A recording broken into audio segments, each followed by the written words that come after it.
Welcome all to the Brain Health and Wellness Initiative series. Tonight, our presenter is Leanne Stuver, and she will be presenting on the connection between sleep, brain health, and dementia.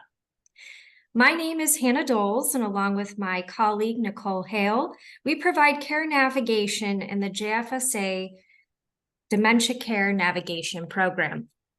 Our program establishes an empowering environment to help improve the quality of life of those who have dementia or at risk of developing dementia, all while helping family caregivers reduce the stress and burden that often occurs while caregiving. At JFSA, we understand the importance in working with our clients' strengths and applying a person-centered approach to care, which extends throughout our multidisciplinary team of geriatricians, nurses, social workers, and geriatric psychiatrists. Nicole and I meet our clients where they are at and develop individualized care plans that help produce solutions to presenting problems. From linking persons with dementia and their families with community resources to following them with their medical management, we are their point of contact for guidance as well as a listening ear. We consider the intersectionality of one's life when creating interventions that adhere to their biopsychosocial needs and experiences. Sorry, my button's crazy. Oh, no problem. Just a note, like I mentioned, we are recording the webinar tonight. So when it is time for questions, there is a Q&A box at the bottom of your screen typically, and you can enter a question throughout the presentation or at the end of the session, and we will take questions and we'll ask Leanne some questions at that point in time. Please refrain from using the chat button, please. We are also offering continuing education credits for the presentation tonight. So it will take 30 days from the date of your application to issue your CE credit. So at the end of the presentation, you will receive a survey emailed to you at the email address you provided during registration. So look out for that. You'll get that in the next week or so. The email address you use to access the webinar must be the same one as you are providing, just so we know who you are. If you have any questions about that, though, please feel free to give Nicole or myself a call to make sure that we're getting you the email with the survey so we can get you your CE credit. A little bit about our speaker tonight. Leanne Stuver is a registered nurse with an extensive background in health education. She worked as a hospital nurse for 10 years before earning her master's degree in education. She has over 20 years experience in the planning and implementation of adult education programs at Menora Park, where she served as their director of lifelong learning. Leanne has been involved in numerous speaking engagements with JFSA, including teaching savvy caregiver workshops and facilitating caregiver support groups. She is currently the director of lifelong learning at the Virtual Brain Health Center and teaches community education classes about the importance of lifelong learning and brain health. She is passionate about educating the community in practical ways they can learn to support their health and wellness.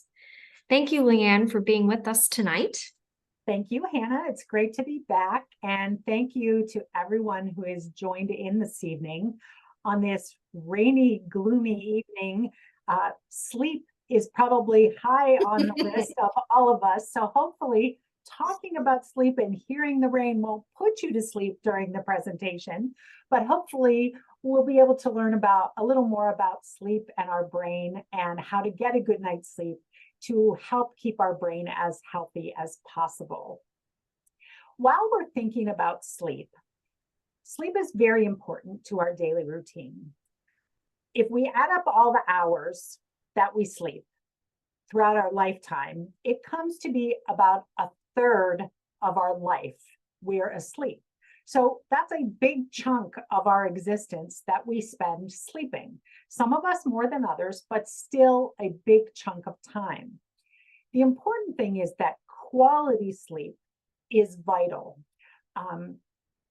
We don't realize how important sleep is until we don't get quality sleep, and then you realize how it affects all parts of your life.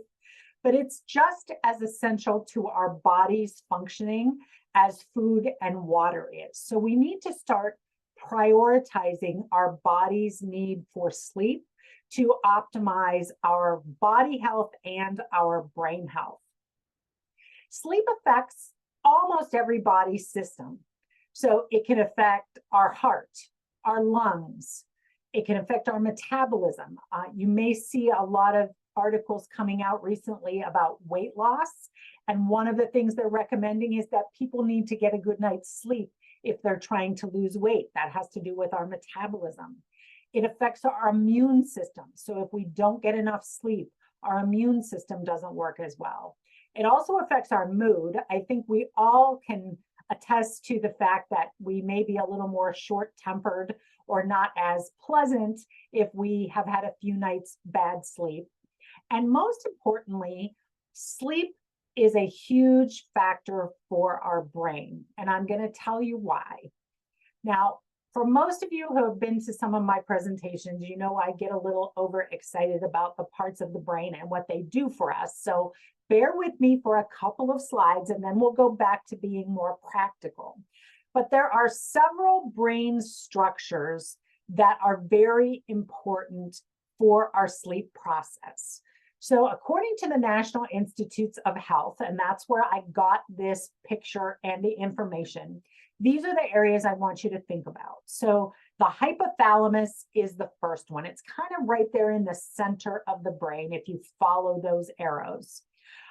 It contains a group of nerve cells that kind of serve as the control center for our being awake or being asleep. And there's a specialized set of cells in the hypothalamus called the SCN. I'm not going to give you the long name because you won't remember it and it's hard to pronounce, but it's specialized cells in the hypothalamus that react to light exposure. So is it daylight? Is it dark? And that takes into consideration how well we sleep. And we're going to talk about that a little bit more later. The brainstem is also real important, and that's that yellow part that's just above the spinal column.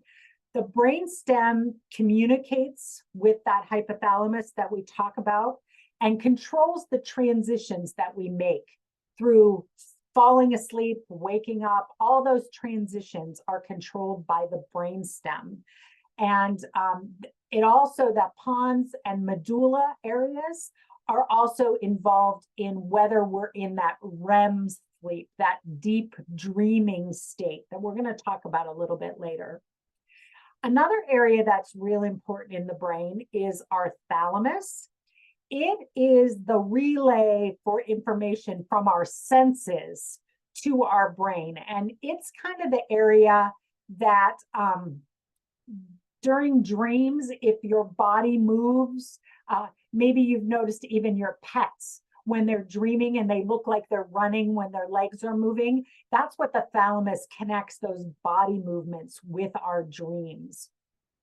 We also have a very small area that's called the pineal gland, and that's where melatonin is produced, and that's a hormone that is activated when the daylight decreases and it starts to get dark, and that triggers that tiredness that we need to go to sleep.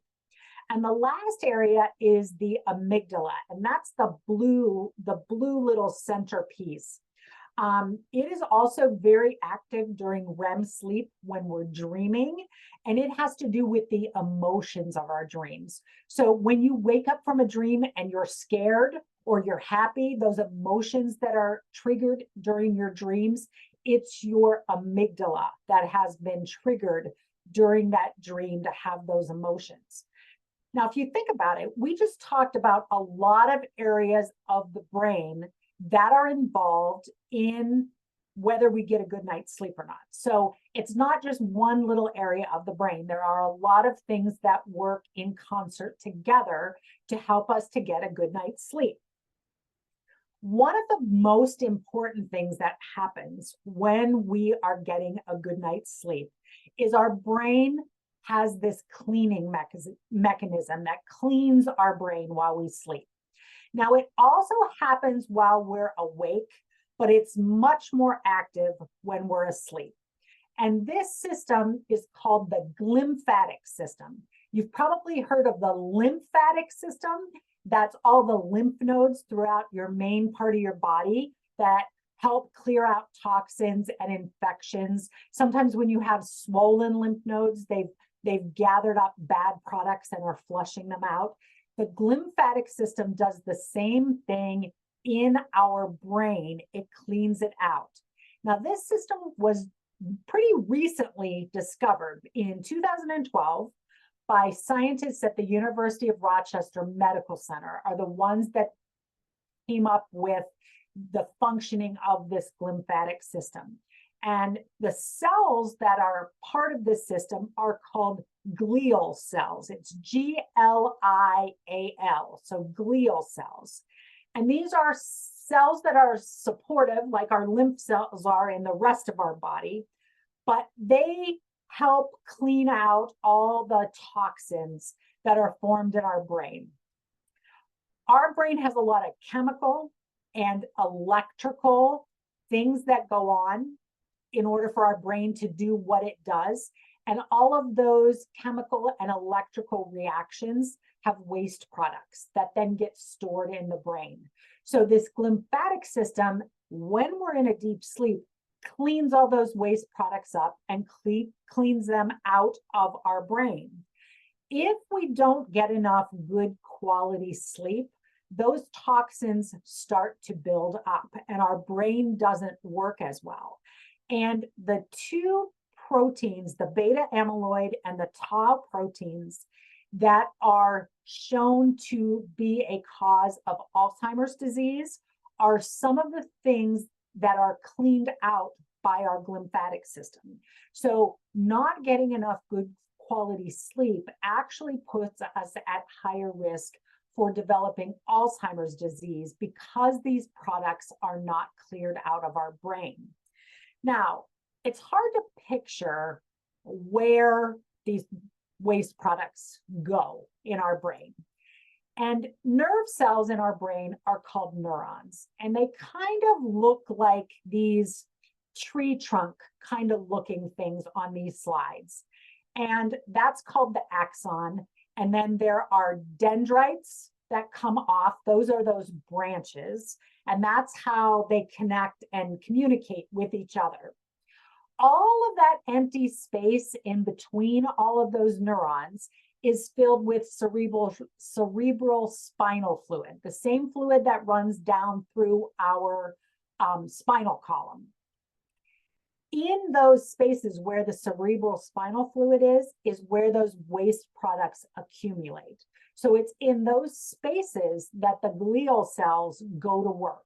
And they go in there and they gather up all of those toxic waste products, and then they flush it out of the brain through the cerebral spinal fluid, and then the cerebral spinal fluid clears it out into our main detox system through our lymph system as well. So that's how our brain does that housekeeping when we're asleep. So we want to get those toxins cleared out of our brain. Now, you've probably heard that there's different stages of sleep, and we're not going to go real in depth into the stages of sleep. But this was kind of a simple description, and the National Institutes of Health also has the descriptions for these stages on their website, and you'll have a link to that at the end. But these stages are linked to specific brainwave patterns and the activity of our neurons in our brain. So if you know someone or you yourself have had a sleep study, you go into a lab and they put all these electrodes on your head, and then they watch your brain patterns while you sleep or while you wake and sleep through all these different cycles. So these stages match up with the different wave properties that they know exist in these different stages. We all cycle through these stages several times a night. So that first stage is when we're falling asleep. It's a lighter sleep. Then we go into a slightly deeper, but it's still considered a light sleep. We don't have that eye movement, but our body temperature begins to drop. We start to relax a little bit more. That's usually about 25 minutes after we've started to fall asleep. That stage 3 is that slow wave sleep. We get into that deepest sleep, believe it or not, right before REM sleep. Our heart rate and our breathing are at their slowest rate. Our eyes are quiet. We're fully relaxed. This is where all this tissue repair and cleaning goes on. And then we go into REM sleep. This is usually where we have our dreams. It's called REM because of rapid eye movement. So if you are viewing someone that is sleeping and you notice their eyes are moving, that's when they're in REM sleep. Our heart rate, our breathing goes up. Muscles may move because of the dreams that we're having, and brain activity is increased during this time. And then it goes back to, we almost kind of wake up a little bit and we go through that same cycle again. That first REM sleep happens about 90 minutes after we first fall asleep. Another important part to keep in mind is, as we age, we spend less and less time in the REM sleep. So that's just a part of aging, that we don't sleep as much in that REM sleep as we do when we're younger. And so maybe our cycles get a little more disrupted, but we may have to just work a little bit harder to make sure that we get that quality of sleep as we get older. Another thing that goes on in our body that affects our sleep is called the circadian rhythm. And you've probably heard about this, but you probably don't give it a whole lot of thought. But our circadian rhythms direct a wide variety of functions in our bodies. So they determine when we wake up, those stages of sleep. It controls our body temperature. It helps control our metabolism, our hormones. Some of our hormones are controlled by our circadian rhythm. And oftentimes it is synchronized with the environment's cues. So especially light and temperature help affect our circadian rhythms. However, the circadian rhythms can go on even without those environmental cues. So, for example, somebody that maybe was locked in a dark room, maybe a prisoner of some sort, they still go through those circadian rhythms because our brain still remembers them. But it's a lot more complicated, but it can go on even without those environmental cues, but it works much better with those cues. And it kind of looks like this. So that white line is our circadian rhythm. So at night, our body temperature is lower. And then when we're awake, our body temperature is higher. And you can see that sleep-wake cycle of that white line. That yellow line is our melatonin. So that's that hormone that helps us get a better night's sleep. And melatonin is lowest in the morning, and it rises about bedtime, and then it drops throughout the night. And when we wake up, it's at its lowest point. So we'll talk about some of the things that can help with sleep, but regulating our own melatonin system with our circadian rhythm and the light and dark fluctuations of our environment can help keep our natural melatonin in balance to help us get a better night's sleep. Sometimes these circadian rhythms get thrown off by people who work different shifts. So when I was a nurse, I worked a lot of night shifts. So that would throw off my circadian rhythm and my sleep cycles. People that change shifts a lot, that can be real disruptive. Changing time zones, especially if you're flying to like Europe, where you cross multiple time zones, that can mess with your circadian rhythms as well. But when we're at home and stable, we just want to keep an eye on that circadian rhythm because it can help us get a better night's sleep. Now, the National Sleep Foundation has put out information about the number of hours of sleep that people get. So that bright fuchsia middle part of this chart is the recommended sleep that everybody should get. And then for each age group, there's an okay level that's in the lighter pink on either side. And then the white is where you shouldn't be. So think about babies, for instance. Babies sleep a lot more. So newborns sleep 14 to 17 hours. We look at teenagers. They only sleep about 8 to 10 hours. Adults 26 to 64, about 7 to 9.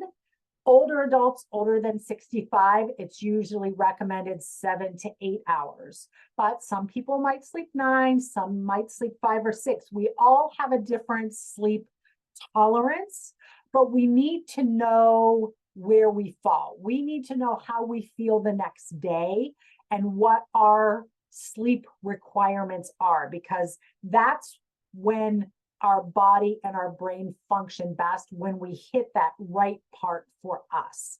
So we need to kind of figure out how we feel and what is the right amount of sleep for us. As we age, our sleep is also lighter and it's also more interrupted. We wake up for a lot of different reasons as we get older. We may need to go to the bathroom. Maybe we take medications that have side effects that wake us up. Maybe we have more aches and pains than we did when we were younger, so those bother us. So those tend to wake us up, and we maybe need to change positions a lot more than a younger person. As we age, we also tend to go to bed earlier.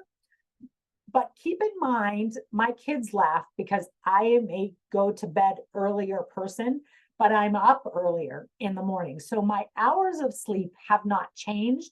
I sleep about the same number of hours at night, about 8. That's what I need to feel good. I've just shifted it. So I'm going to bed earlier and getting up earlier. So think about your sleep pattern. Has it changed as you're getting older? What kind of hours do you need? We all need to understand how that works for us. The interesting thing about sleep is that it has really changed over the years. On average, we're getting about 2 hours less sleep a night than people did 50 to 100 years ago. And individually, we're getting about 38 minutes less sleep a night on weeknights than we did 10 years ago. And there's about 50 to 70 million people that suffer from some type of chronic sleep disorder. Now, why are we getting less sleep than we did years ago? Well, some of it is our technology. So if you think about 100 years ago, there wasn't as many electricity, technology. We didn't have cell phones, we didn't have TVs, we didn't have computers to keep us entertained. Perhaps our stress levels weren't as high. I'm sure there were people that still had high stress levels, but our faster work life environment, busy schedules has our stress and anxiety much higher than it was 50 to 100 years ago. We have much more work-focused culture, not, I think it's improved a little bit since I think the pandemic woke us up some about what was important. And so I think we have a little more recognition of work-life balance now, which I think is good. And a lot of studies are also coming out that the increasing global temperatures are also affecting our sleep. So these warmer Earth temperatures are decreasing the amount of quality sleep that we're getting. So we're fighting against a lot of things to get a good night's sleep. Now, I said that about 50 to 70 million people suffer from some type of a chronic sleep disorder. What do I mean by that? Well, maybe it's insomnia, which is just difficulty falling asleep or staying asleep, or maybe waking up too early before you're totally rested. Many older adults suffer from restless legs syndrome. It's a uncomfortable feeling where you feel like you need to move your legs or get up and move around. Sleep apnea. A lot of people have sleep apnea.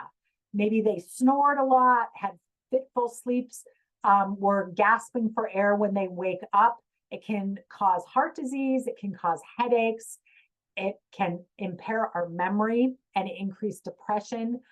Many people can go on a CPAP machine, or there's some implanted devices now. I think you may have seen commercials for Inspire that helps with sleep apnea. But if sleep apnea can get controlled, then those bad side effects for our body and our brain can get decreased as well.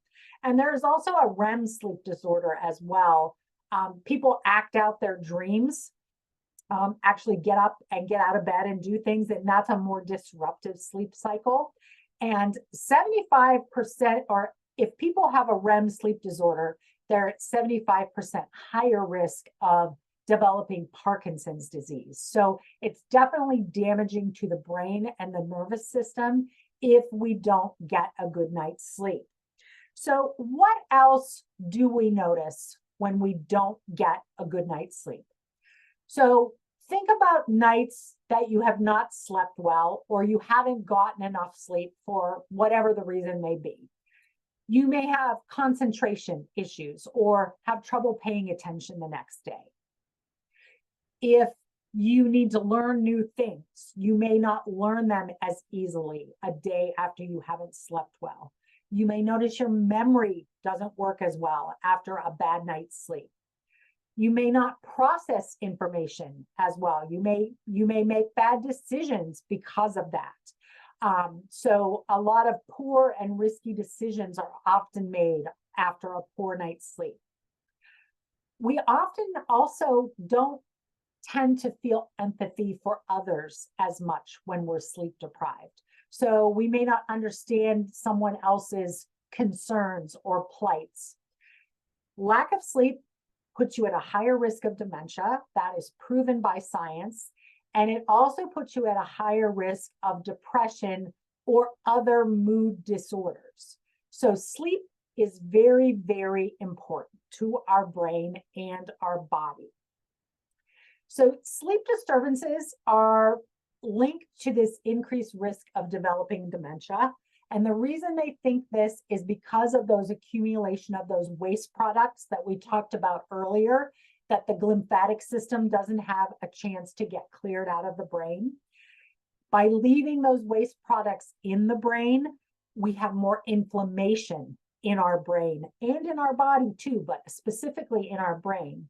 And increased oxidative stress. What that means is all of those chemical and electrical reactions that take place in our brain, those chemicals that are left behind are oxidative stress. So they lead to that inflammation when those waste products aren't cleared out. And when all of those branches of our neurons are surrounded by those waste products, they don't work as well. So we call plasticity of our neurons the ability to adapt and adjust and learn new things. And that is decreased when they are surrounded by all of these waste products. So we really need to get a good night's sleep for multiple reasons, but dementia is one of the most important ones that a lot of research is going on right now to see how sleep and dementia are intertwined. The Global Council on Brain Health states that maintaining good sleep quality throughout your lifespan promotes better cognitive functioning as we age. So no matter what your age, it's not too late to start thinking about improving your sleep. But for family members and loved ones, to share the information you learned tonight so that they learn to have better sleep, they can have better brain health as they age by getting better sleep throughout their entire lifetime. So sleep and brain health are very, very closely attached. Now, we've talked about all the problems that happen when we don't get a good night's sleep. Let's talk about the good things about getting a good night's sleep. So they're kind of all the reverse of what we did. So better attention, focus, and concentration, better memory, better information processing. It lowers our risk of high blood pressure, diabetes, heart disease, and stroke. It helps our immune system function better when we have a good night's sleep. It helps reduce our stress levels with improved mood, and just our mental and emotional well-being is better when we're well rested. And it also aids in the maintenance of a healthy weight. And you'll see that more and more in the literature. Even losing an hour to an hour and a half of sleep in just one night can cause a reduction in alertness the next day by about 32%. So that's a third of your alertness. Think of all the things you do that require you to stay alert, like driving, using other dangerous equipment or tools. You want to be alert. So you want to get a good night's sleep. And our memory impairment is another thing that oftentimes makes us want to get a good night's sleep, because we don't want to have a poorer memory than we already do as we get older, as part of normal aging, and bad sleep can add to that problem. Now, one of the things that researchers talk about is sleep hygiene. And it kind of sounds weird to talk about sleep hygiene. We usually think hygiene is like washing our hands or, taking a bath or a shower. But the reason they call it that is because they want you to know the importance of sleep and to make it a routine. So sleep hygiene is the habits and practices that promote good quality sleep. And I'm going to go through a lot of the research-based suggestions to help you get a better night's sleep. I am not saying you should try all of these at once. Pick the ones that call out to you. Pick the ones that you maybe don't already focus on, and do one at a time. Pick one at a time to see if you can improve your sleep. So what's the first one? Set a schedule. Go to bed and wake up at the same time each day. That includes the weekends. So you don't want to have this social jet lag where on Friday and Saturday nights you stay up really late and then sleep in the morning. And then Sunday night, you're not ready to go to bed because you slept till 11 a.m. and it throws you off for the week. You will set the best sleep routine if you go to bed and get up the same time every single day, 7 days a week. So that's the first suggestion. The next one is in the morning, expose your eyes to sunlight. Maybe you can sit on your porch or your deck. Maybe you can go for an early morning walk. This kind of goes back to those circadian rhythms. When our eyes are exposed to daylight first thing in the morning, it's a cue to our brain and our circadian rhythm that it's daytime and it's time to wake up. And it also helps turn off that melatonin production and get it into that good cycle so that it can help us sleep the next night. So think about that early morning sunlight to your eyes. The next suggestion is to get regular physical activity every day. Now, early in the day is best, but really up through like 5 o'clock, you're okay. It's not recommended that you do your physical activity at night, at least as far as sleeping goes. If that's your only time to get in physical activity, that's okay because it's important too. But if you can fit it in earlier in the day, it's better for your sleep cycle to not do your exercise in the evening. It kind of revs your body up, increases your body temperature, and that's not the right environment to be able to fall asleep. So try to have regular physical activity earlier in the day to help with your sleep. I get this question all the time, and I'm not saying that you can't nap, but avoid long naps, especially later in the day. Usually most of the experts say you shouldn't nap longer than 20 or 30 minutes during the day, and that your nap should be over by 3 p.m. So you should nap earlier than that if you need a nap. I'm not saying you should start napping if you're not a napper, but if you already take naps and you're having trouble sleeping at night, you might try to shorten them, set an alarm, only sleep for 20 or 30 minutes. And then it hopefully won't interrupt with your falling back asleep at night. Another thing to avoid late in the day is caffeine. And it's also recommended that you don't eat or drink for 2 to 3 hours before bed. So I know a lot of people like to have a late night snack, but it actually can interrupt your sleeping because your body's worried about digesting that food, and your hormones can get thrown out of whack because of your insulin and your blood sugar. So it's best to not eat for 2 or 3 hours before you go to bed and avoid caffeine after 2 o'clock. Some of you may need to avoid caffeine even earlier than that. I usually try not to have any after noon because I know it can affect me, especially as I've gotten older. The other thing about caffeine not later in the day, it can decrease your trips to the bathroom if you have it earlier in the day, so you don't have as many trips at night. And a lot of people think alcohol before you go to bed will help you sleep, but it actually helps disrupt your sleep. It makes you feel sleepy, but it disrupts the normal sleep cycle. So you may fall asleep, but then you don't go through those normal sleep cycles as well when you have alcohol in the evening before bedtime. Another real important part of your sleep hygiene routine is to have an ideal sleep environment. The best environment, according to the science, is to have your bedroom cool, between 60 and 67 degrees. I can see some of you saying, I could never sleep if it's that cold, but you will actually get a better night's sleep if it's cool. It also should be quiet. So you should not have a TV in your bedroom. You should not have a phone or your cell phone. I realize some of you may need to have that for emergency purposes, but turn the ringer off or turn it way down.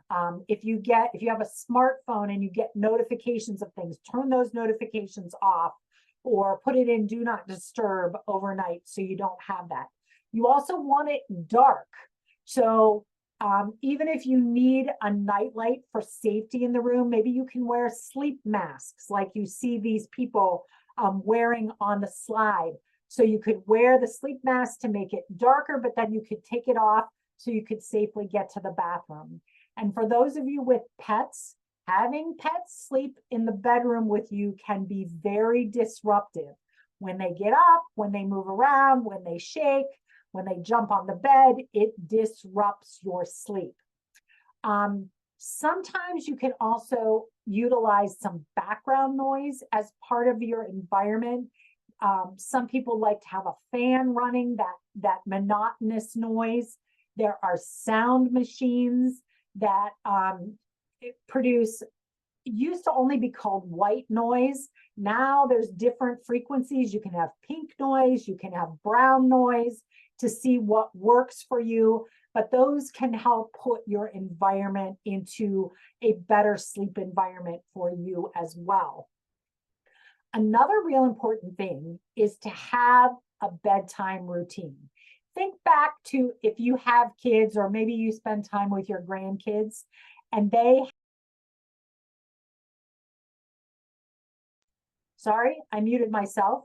Think about the kids that you get them a bedtime routine. So maybe they have a snack, they brush their teeth, they take a bath, they read a book. It gets them all in the habit of getting ready to go to sleep.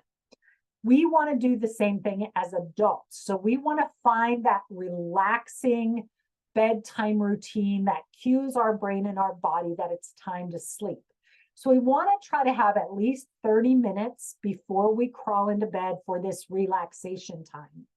We also want to try to avoid the blue light that is emitted from our phones, our computers, our TVs. Most computers and phones have a blue light feature that you can activate and will help with that. You also can purchase glasses that are blue light filters. So if you absolutely must watch TV or be on your phone or your computer before bed, at least if you can filter out some of the blue light through the device itself or through glasses, that will help. It's also important to find some calming activities for you. Maybe it's a warm bath or a shower. Maybe it's reading.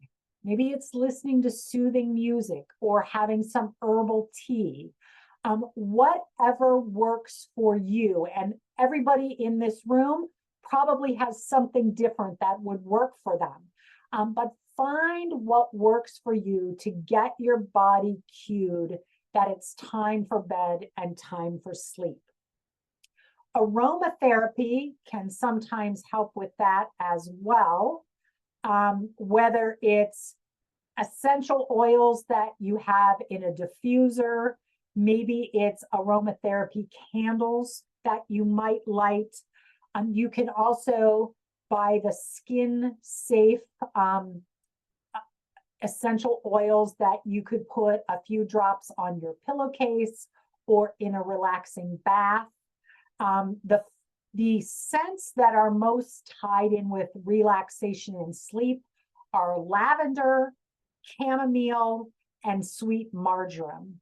And they also sometimes are made into teas as well. So you can use the aromatherapy to help set the stage for your relaxation as well. Also, many people like to meditate before going to bed. There are a lot of free apps on your tablet or your phone that you can access. Some have a subscription base, but there are a lot of free ones. So Calm, C-A-L-M is one. Headspace is another. There's one called Insight Timer. I just came across a new one a few weeks ago. It's called Othership. It has like a spaceship as their symbol. Play around with the free ones. See what's offered. Some of them have nature sounds. Some of them have narrators. Some of them have music. Headspace also has some shows on Netflix. If you have a Netflix subscription, that are tutorials for meditation, learning to meditate. Just deep, slow breathing in and out can serve as a meditation. You don't have to do it formally, but this deep, slow breathing in and out tricks our nervous system. It switches to our parasympathetic nervous system, which is our relaxation side of our nervous system, and helps relax us to get ready to go to sleep. So meditation can be another really helpful tool if you're having trouble getting to sleep or getting a good night's sleep. Another trick is to do a head to toe or toe to head relaxation. So actually concentrate on the muscles as you go down your body, that you're relaxing everything while you breathe. And it can really help even in the middle of the night if you wake up and have trouble getting back to sleep. This deep breathing and this relaxation head to toe can help you fall back to sleep. Another real important point is you need to have your everyday stress under control as well. So whatever you do during the day, whether you exercise, listen to music, take a nap, play with your pet, whatever it is that you do to help control your stress during the day, if you don't control that daytime stress, it can affect your nighttime sleep. You wake up in the middle of the night and you start thinking about all the things that you were worrying about in the day. So learning to control your daytime stress level can also help with your sleep as well. So I know I gave you a lot of suggestions, a lot of information and a lot of suggestions, but what do I want you to take away from tonight?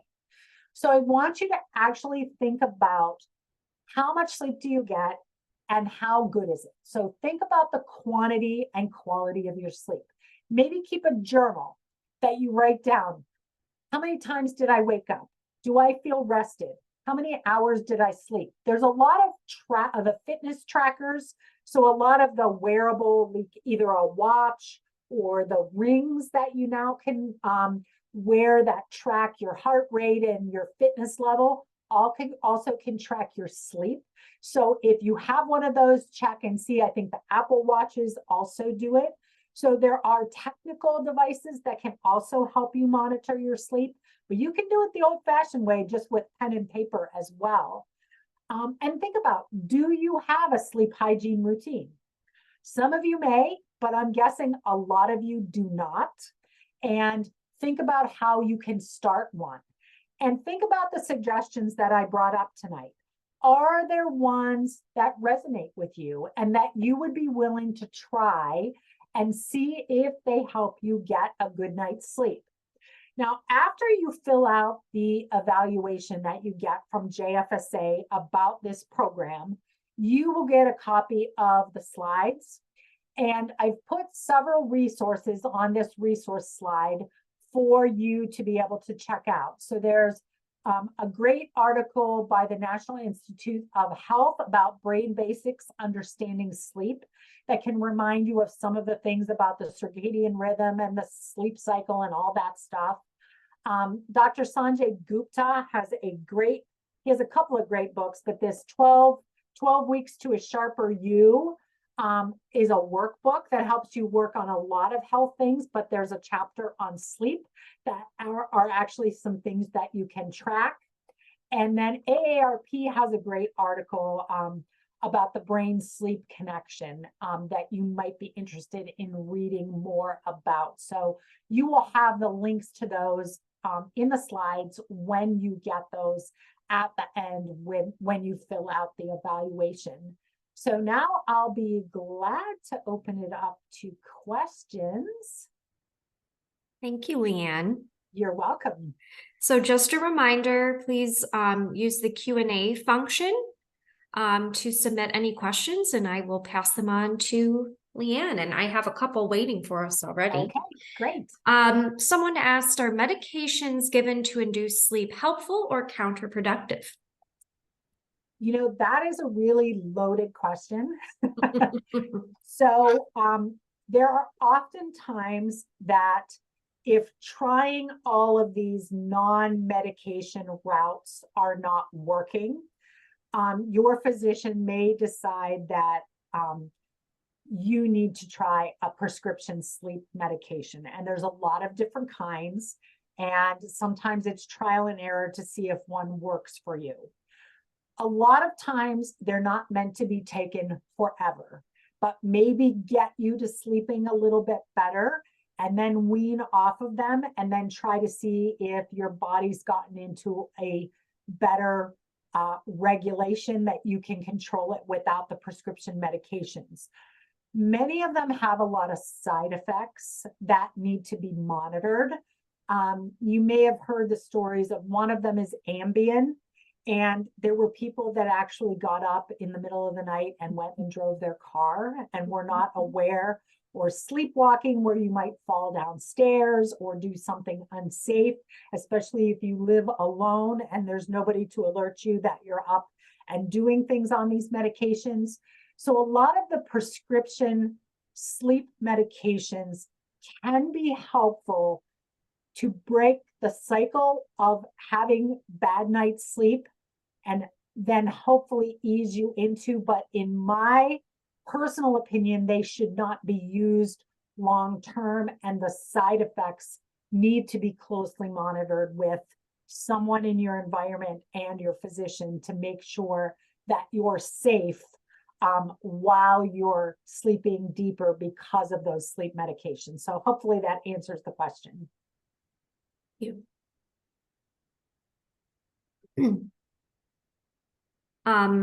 My elderly mother with dementia may fall asleep in the comfortable chair at her memory care unit. This is especially after meals when all the people just hang out.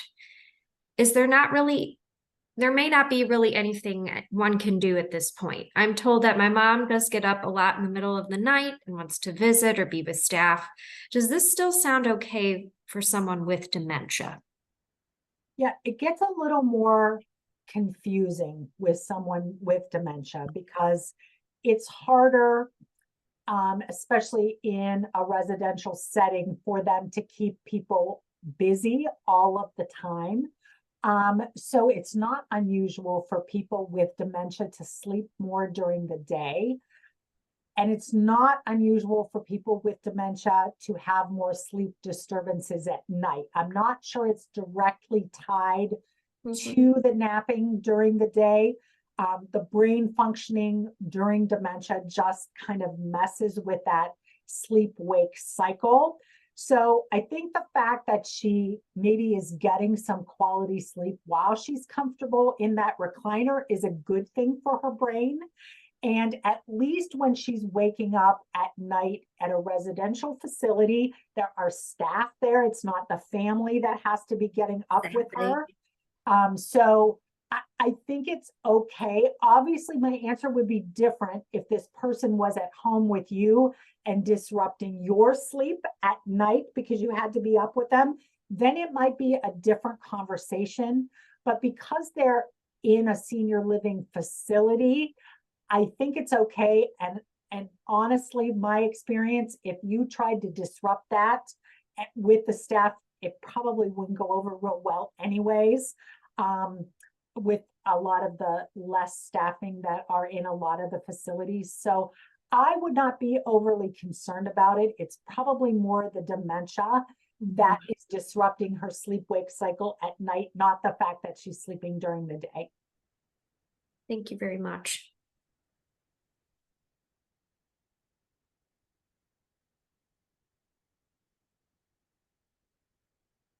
I think someone now it was in the chat box, but oh, here it is.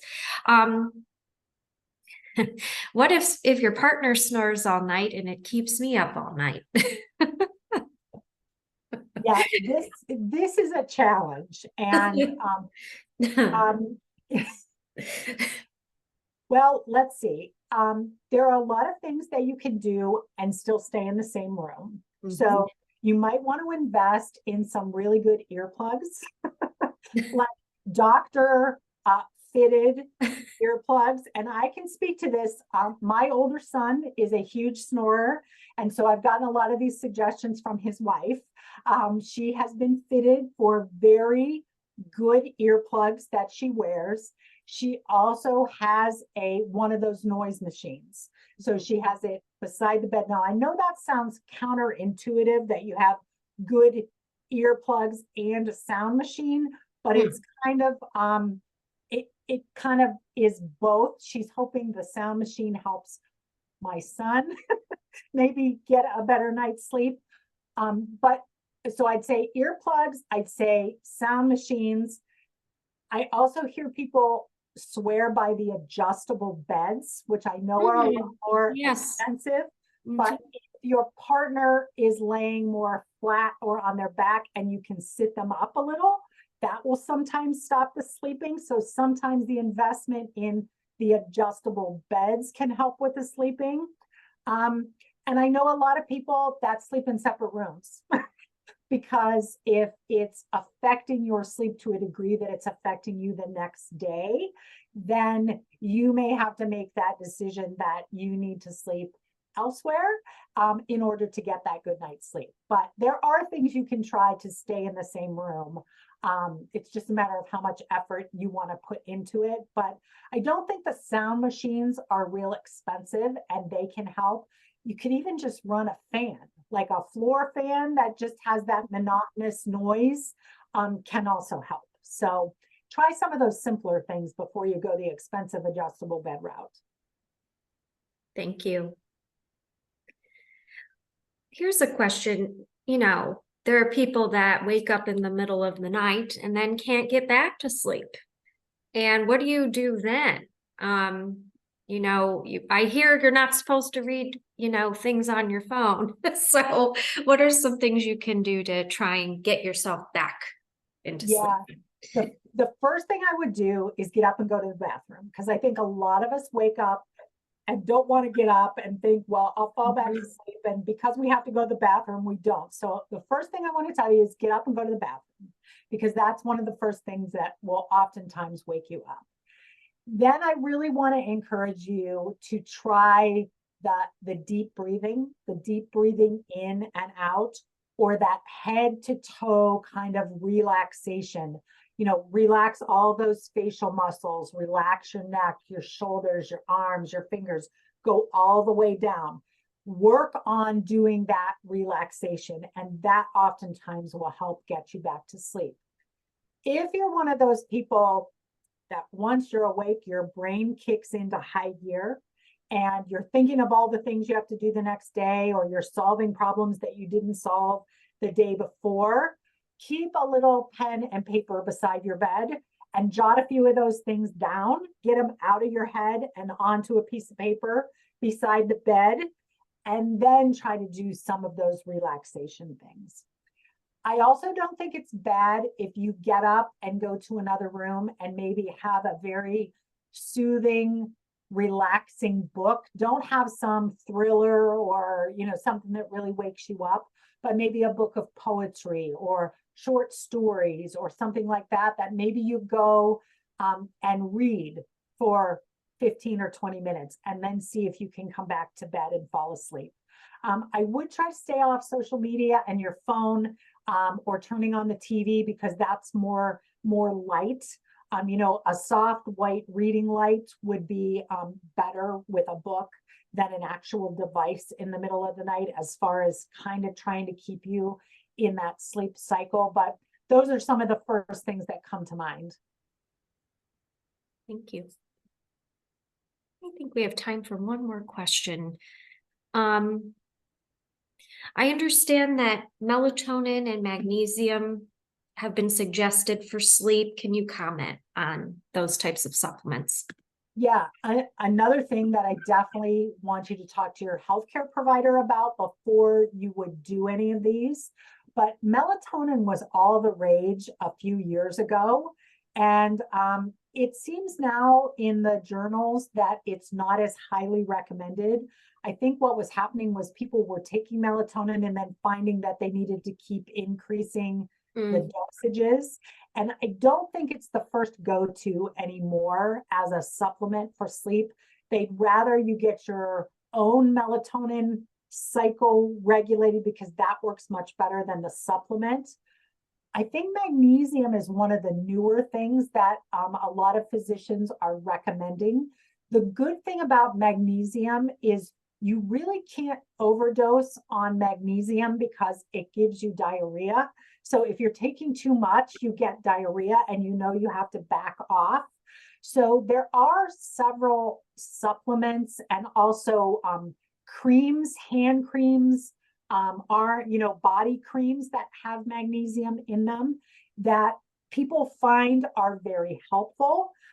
So I think magnesium is something that is being studied more now. But again, I would talk to your physician before you do any of those, because you want to make sure it doesn't interact with any other medications that you might be on. But it certainly is something that seems to help people with sleep. And there's several different types of magnesium, how they're prepared, that work better for different people. So, talk to your physician to find out if magnesium would be a problem.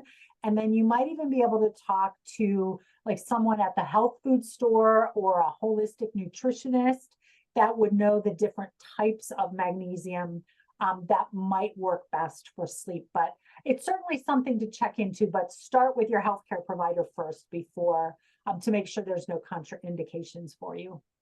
Great. Thank you so much, Leanne. You're welcome.